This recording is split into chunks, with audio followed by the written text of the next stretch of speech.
Joyeux Noël à vous tous. Alors au micro Père Baldo Alagna, ceci est le podcast l'Évangile du dimanche. Et pour cette fête de Noël, nous ne pouvons pas manquer notre podcast qui va être très simple mais en même temps très beau. Nous avons choisi de prendre l'évangile de la messe de l'aurore, une messe qui n'est pas trop fréquentée, mais si vous voulez trouver l'évangile de la nuit, allez au 25 décembre 2022, parce que c'est Luc 2 1 à 11, et maintenant nous analysons, nous commenterons Luc 2, 15 à 20. Alors nous voyons vraiment la puissance de cet évangile qui nous dit une bonne nouvelle. Quelle bonne nouvelle, particulièrement ce qui va annoncer les bergers, c'est que maintenant, il n'y a plus la religiosité, la religion qui était portée par certaines traditions, mais maintenant, ceux qui sont considérés par la religion, les lointains, les émarginés, en réalité, pour Jésus, pour l'Évangile, sont les plus proches à Dieu. Nous voyons que nous commençons au fait que les anges quittent les bergers pour le ciel, donc c'est leur appel d'adorer Dieu dans le ciel, et ceci se disait entre les bergers: allons jusqu'à Bethléem pour voir ce qui est arrivé, l'événement que le Seigneur nous a fait connaître. C'est génial que nos chers amis les bergers donc sont en train de vivre un peu un désir de pouvoir aller contempler, aller voir un peu le miracle qui était un peu annoncé, la bonne nouvelle qui était annoncé à eux. C'est quoi alors cette bonne nouvelle? L'ange avait annoncé à eux la grande joie qui était née pour eux, le Sauveur. Attention, l'ange n'avait pas répété certaines formulations comme naturellement la loi, la Torah y parlait, c'est-à-dire d'un Messie justicier. Les bergers étaient considérés à ce point-là un peu les gens loin de Dieu, les gens pleins d'impurité parce qu'ils vivent avec les animaux, comme dit notre pape François, qu'ils ont le parfum, l'odeur des brebis, donc des moutons, etc. Donc sont dans l'impureté. Mais ils sont aussi retenus des criminels. Alors, ils sont sauvages comme les bêtes qui gardent. Donc, les bergers étaient dans la liste des individus que le Messie justicier, à sa venue, aurait dû éliminer parce que pécheurs. Donc, vous imaginez, là, ils ont bien compris qu'il y a une nouveauté. C'est-à-dire, ce n'est pas le Messie justicier, c'est un Messie qui lui donne la joie du salut. Il va les sauver. Et donc, quand Dieu se rencontre avec le pécheur, il va démentir ce que la religion et les mensonges d'un certain moralisme a enseigné, mais ne va pas les châtier, ne va pas les punir. Il ne va pas prendre le feu pour les rendre comme des cendres, mais il les embrasse dans son amour. Et les bergers sont entourés de la lumière du Christ. Ils vont arriver à la grotte, le lieu des ténèbres, des animaux, qui eux connaissent bien parce qu'ils vivaient un peu à la belle étoile avec les animaux. Mais pourtant, pour eux est né le Sauveur. C'est lui qui vient à sauver. Donc, aucune joie d'autre type. C'est vraiment cela. Les autres ne vont pas la partager, cette joie. La joie des bergers n'est pas partagée. Écrit Luc qu'il s'est interdit d'y aller et y découvrir Marie et Joseph avec le nouveau-né couché dans la mangeoire. Après avoir vu, ils racontèrent ce qui leur avait été annoncé au sujet de cet enfant. Et tous ceux qui entendirent s'étonnaient de ce que leur racontaient les bergers. Ils sont complètement étonnés. Et ce n'est pas la contemplation d'un mystère. C'est-à-dire, il y a quelque chose de nouveau, quelque chose d'inouï dans tout ce qui est dit et annoncé. Le scandale de la miséricorde qui fera le fil conducteur de tout l'évangile de Luc. En effet, pour les moralistes pharisiens, qui depuis 2000 ans, malheureusement, il y en a toujours, parfois ils sont en train de dire à tous comment il faut réfléchir, comment il faut penser. Il n'y a que la justice et la justice seule. Et non, justice et miséricorde s'embrassent, sont unis. Spécialement les personnes pieuses qui sont très religieux, parfois loin de Dieu, qui pensent que l'amour de Dieu arrive s'il y a des mérites et qui n'ont pas expérimenté comment les bergers ont reçu l'amour comme cadeau et pas comme un prix de leur effort. Donc, voilà pourquoi ils s'étonnent, les gens. Ils s'étonnent parce que, en effet, devant ces bergers, il coule complètement la religiosité qui était enseignée par rapport à la Torah, par rapport à Dieu. Un Dieu janséniste, qui donne le prix aux justes et qui punissait les méchants, il s'est détruit avec l'annonce missionnaire de ces bergers. Et aussi, si tout le monde s'étonne, il y a aussi la nouveauté, la mère du Seigneur, c'est-à-dire Marie. Marie, donc les bergers répartirent et glorifiaient, louaient Dieu pour tous ceux qui l'avaient entendu et vu, selon ceux qui avaient été annoncés. Et Marie, cependant, quelques versets avant, retenait tous ces événements, tous ces faits, et les méditer dans son cœur. Là, nous voyons vraiment quelque chose de très difficile à traduire.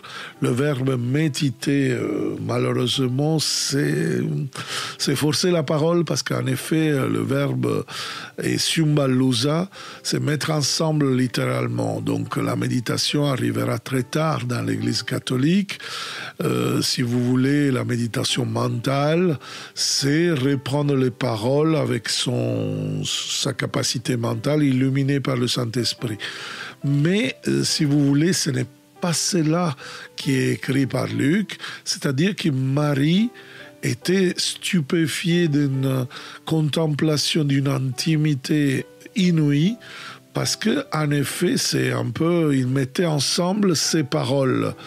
Les événements d'Avar, c'est la parole, donc on peut dire parole, événement, donc il mettait ces paroles ensemble dans son cœur. Alors il a sens, c'est-à-dire que Marie faisait des discernements. Il voyait l'annonce des bergers, il avait reçu la parole de l'archange Gabriel, et donc elle gardait ces choses-là ensemble, examinait, interprétait, cherchait le véritable sens de ces paroles. Marie n'est pas dans le doute et n'est pas déconcertée comme le sont les gens qui voient les bergers. Non, au contraire, elle est la première missionnaire, elle ne refuse pas la parole. Mais elle cherche de comprendre le sens, c'est la femme de l'incarnation. Je vous ai dit hier dans le podcast du 4e dimanche de l'Avent. Donc l'attitude de Marie, c'est de ne pas se fermer au nouveau. Au contraire, de s'ouvrir et chercher de le comprendre, chercher de l'interpréter. Et qu'elle apportera, comme mère du Seigneur, à devenir sa première disciple. Donc, elle qui était immaculée conception, elle qui avait reçu gratuitement de Dieu ce grand cadeau d'être pleine de grâce, elle va développer des vertus pour la grâce sanctifiante. C'est pour cela que Orient et Occident vont s'unir. L'Occident qui dit qu'il la nomme immaculée, l'Orient qui l'appelle la toute sainte, dans le sens qu'il a les vertus de la disciple du Christ, sont véritables tous les deux affirmations, parce qu'en effet, elle a l'un et l'autre. Et les bergers, comme je vous disais tout à l'heure, il allait justement y répartir, y glorifier, louer Dieu. C'est-à-dire la caractéristique de ceux qui sont les anges, maintenant sont les êtres impurs, sont les émarginés, les pauvres, qui maintenant les bergers, qui maintenant louent Dieu. Ce n'est pas les prêtres du temple, mais ceux qui normalement la religion de ce temps retenaient le plus lointain de Dieu, ceux qui sont dans le péché, dans l'impureté. Et pour tous ceux qui l'avaient entendu et vu, donc c'est l'expérience, on ne peut pas dire qu'ils n'ont pas vu ça, et on ne peut pas dire qu'ils n'ont rien entendu, selon ceux qui leur avait été annoncé. Donc, ils ont reçu une parole, on pourrait dire qu'ils ont reçu une effusion du Saint-Esprit. Vous voyez, donc, Dieu du haut des cieux était entouré par les anges qui étaient appelés au service de la louange. Maintenant, ces anges avaient la tâche de le louer et de le glorifier. Mais là, maintenant, Luc nous dit que ces hommes-là, les hommes du péché, une fois qu'ils ont expérimenté, qu'ils ont fait l'expérience de l'amour de Dieu qui glorifie, qui vraiment nous fait faire l'expérience de sa lumière, de sa gloire, une expérience de guérison, de libération, eh bien, sont eux qui commencent à louer, qui commence à être intime, à être dans l'adoration. L'amour rend intime au Seigneur. Et changer l'image du Seigneur, l'image de Dieu. Et changer la situation même de l'image des bergers. Donc maintenant, il n'y a personne au monde qui, pour sa condition, ne peut pas être exclu ou émarginé de l'amour de Dieu. Donc les bergers s'en allèrent dans la louange, dans la glorification, dans l'adoration, exactement comme les prêtres du temple, comme les anges. Et l'évangéliste disent après que quand on est arrivé à 8 jours de la prescription de la circoncision, on lui fait imposer le nom Yeshua, Jésus, c'est-à-dire Dieu sauve ou a sauvé. Les parents de Jésus, donc Joseph et Marie, veulent rendre fils d'Abraham. Donc voilà la signification de la circoncision. Donc avec ce verset que la liturgie nous a coupé, en effet, ils veulent dire que le fils du Dieu très haut, comme l'avait appelé l'archange Gabriel, maintenant était soumis à la loi, fils d'Abraham. Donc, il veut faire comprendre que même dans la Sainte Famille, il y a un besoin de compréhension de l'appel de Jésus, parce qu'en effet, il y a une certaine résistance en eux, et une résistance aussi dans le peuple, pour l'accueil de cette nouveauté de ce Messie, qui anticipe un peu le conflit qu'après on va voir dans l'évangile de Luc et qui va se déchaîner parce que Jésus ne suivra pas la voie des pères, mais la voie de son Père, de Dieu. Alors nous voyons vraiment ce beau évangile qui est tout synthétique, très peu de paroles, très courtes, mais très simple. Pourquoi ? Parce que Noël, c'est un mystère tellement grand qu'il ne peut pas être résumé en des mots. La parole s'étend, les mots s'étendent face à cet événement, comme on dit l'antienne d'entrée de la messe. Aujourd'hui, il est né pour nous un sauveur.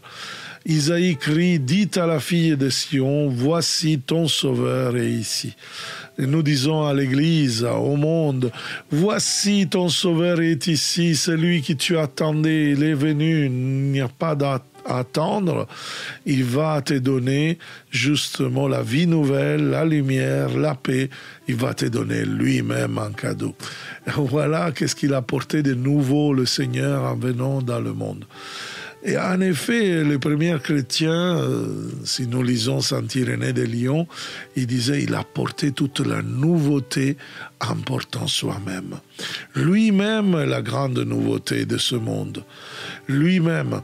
Et Paul, dans la deuxième lecture, dans la belle lettre de Saint Paul à Tite, au chapitre 3, versets 4 à 7, il va nous dire particulièrement qu'à Noël, alors justement, et nous pouvons rentrer dans le mystère de Noël comme dans un lavacre de régénération et de renouveau dans le Saint-Esprit.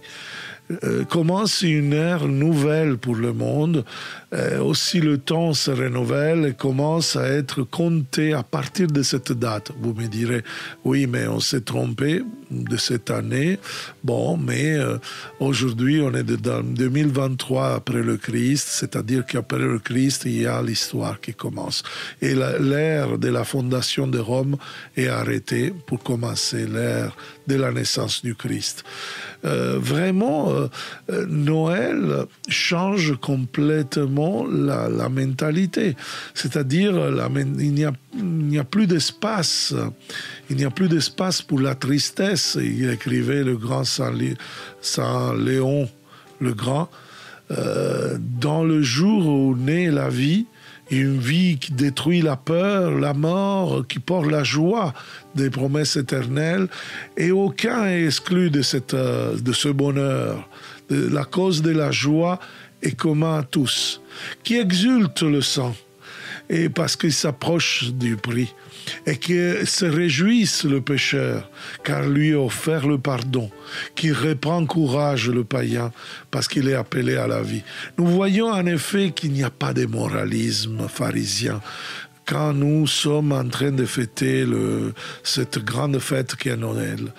Les bergers ont vécu ça. Donc Noël est pour les pauvres, pour les émarginés. Et pour la Vierge Marie, qui est la petite, et qui l'a cru, qui a mis ensemble les paroles, et qui vit déjà dans une dimension de foi parce qu'il accueille dans son cœur les événements, les paroles fait chair en elle. Dans la profondité, il rentre, il comprend les choses de Dieu, est disponible dans l'adoration. Et dans ce tableau de Noël merveilleux, des joies, comme toute crèche, Marie est en adoration devant l'enfant. Les bergers servent à l'évangéliste Luc pour nous tracer l'itinéraire vers la foi. Nous allons à Bethléem. Oui, pour voir cet événement que le Seigneur nous a fait connaître. Et nous aussi, nous sommes invités à aller à Bethléem, à chercher, à trouver le petit enfant. Les bergers l'ont trouvé, pas simplement matériellement, mais spirituellement, avec les yeux de leur cœur, avec les yeux du corps, parce qu'ils ont cru, et donc la foi les a immergés tout entiers dans la foi de Jésus-Christ. Et après l'avoir vu, dit la parole, vont annoncer ce que de l'enfant était dit à eux. Donc la foi commence de l'annonce, commence de l'expérience pour arriver à être annoncée, à être propagée. Et des croyants, ils vont naître des croyants. Mais il n'y a pas de la critique qui naît des croyants. Aujourd'hui, on a besoin vraiment de gagner un peu sur la critique, sur le moralisme, qui parfois quelqu'un qui va dire le pape n'est pas bien, il faut faire comme ça, il faut faire comme ça. frères et sœurs, attention. Moi, j'ai mis une image de la Vierge Marie pour souhaiter joyeux Noël. Je l'ai fait moi-même avec l'intelligence artificielle, etc. Finalement, les mains de la Vierge, il y avait un doigt en plus parce que c'est une erreur de l'intelligence artificielle. Et il y a quelqu'un qui m'a écrit avec critique, fais attention parce qu'il tourne des trucs vraiment maçonniques. Mais c'est moi qui l'a fait. Mais arrête tes histoires là. Moi, j'étais en train d'enlever cette image parce que j'ai dit, bon, peut-être n'est pas respectueux pour la Vierge Marie. Et tout d'un coup, vraiment, le Saint-Esprit m'a donné une interprétation qui, je pense, qui est belle. Une des noms que le catéchisme de l'Église catholique dit du Saint-Esprit est le doigt de Dieu. En effet, c'est le doigt avec lequel Moïse il a écrit les tables de la loi, qui se sont inscrites dans les entrailles de la Vierge Marie. C'est pour cela que dans la main de la Vierge Marie, nous trouvons le doigt du Saint-Esprit. Elle est l'épouse du Saint-Esprit. Et celle qui, en effet, permet au Saint-Esprit d'écrire une nouvelle histoire. Et passe justement de l'accueil de la grâce de l'Immaculée, qui, elle, n'a pas mérité, de quelque chose qui est donné gratuitement, hein, la grâce, pleine de grâce gratuitement, à devenir disciple, donc à mériter, donc à mettre en place ses vertus pour pouvoir être disciple de son Fils. Et cela, c'est merveilleux. Parce que dans cet exemplaire d'abord des bergers, après de Marie, nous allons à Bethléem. Et nous devenons comme la Vierge Marie, comme une jeune épouse. L'Église et la jeune épouse, pas des premiers jours, mais aujourd'hui, peut-être, a des rides terribles, profondes dans son visage, des rides de fatigue, de preuves, de persécutions, de souffrances, les douleurs parfois des avortements aussi, des grands scandales, des abus qu'il a fait, des moralismes qui parfois ne veulent pas nous quitter. Et il nous demande justement, la Vierge Marie nous demande justement de méditer cette parole, de mettre ensemble ces paroles pour permettre justement dans la puissance du Saint-Esprit d'être aussi épouse du Saint-Esprit et donc de ne se pas laisser habiter par la tristesse d'être décévé, mais d'exprimer en pensée d'espérance. Oui, comme dit dans l'Apocalypse, l'Écriture, au chapitre 21, verset 5, c'est lui qui peut faire nouvelle toute chose, peut faire nouvelle d'abord, avant tout, son Église. Et il va le faire. Il est en train de le faire, oui, parce que l'Esprit Saint, depuis 40 ans, même 50 ans, il a inspiré à la vague de régénération, de renouveau dans le Saint-Esprit, charismatique, appelle-le comme tu veux. Mais vraiment, c'est exactement ce qui dit Jean 23, le saint qui a voulu le Concile Vatican II pour donner une église jeune, vivante. Et oui, il va dire justement qu'il faut reproposer au monde d'aujourd'hui une église vivante, toujours jeune, et qui sent, qui perçoit le rythme du temps, et en tout siècle, qui va se habiller d'une nouvelle splendeur, tout en restant toujours identique à soi-même, fidèle à l'image divine, et pressé sur son visage, celui de l'époux, qu'il aime et la protège. C'est merveilleux, c'est la constitution d'ambition du Concile Vatican II de Saint Jean 23. Et en effet, aujourd'hui, les travaux du Concile ont démontré, jusqu'au magistère de Pape François, en passant de Jean-Paul II, de Jean-Paul Ier d'abord, Paul VI, Jean-Paul Ier, Jean-Paul II et Benoît XVI, jusqu'à François, la nouvelle splendeur que le Christ réserve à son Église dans ce siècle. La découverte de l'évangile des pauvres. L'Église veut choisir pas simplement les pauvres, mais d'être pauvres. Comme Christ donne donne sa vie, pas des riches qu'il était, mais qui s'est fait pauvre, comme dit Saint Paul à 2 Corinthiens, chapitre 8, verset 9. L'Église a la mission, oui, bien sûr, il a besoin de moyens, donc moyens humains, mais il n'est pas constitué pour chercher sa gloire dans la terre, mais plutôt avec son ensemble, avec son humilité, avec son abnégation. Elle reconnaît dans les pauvres l'image de son fondateur. Je cite Lumen Gentium, la première constitution dogmatique du Concile Vatican II, au numéro 8.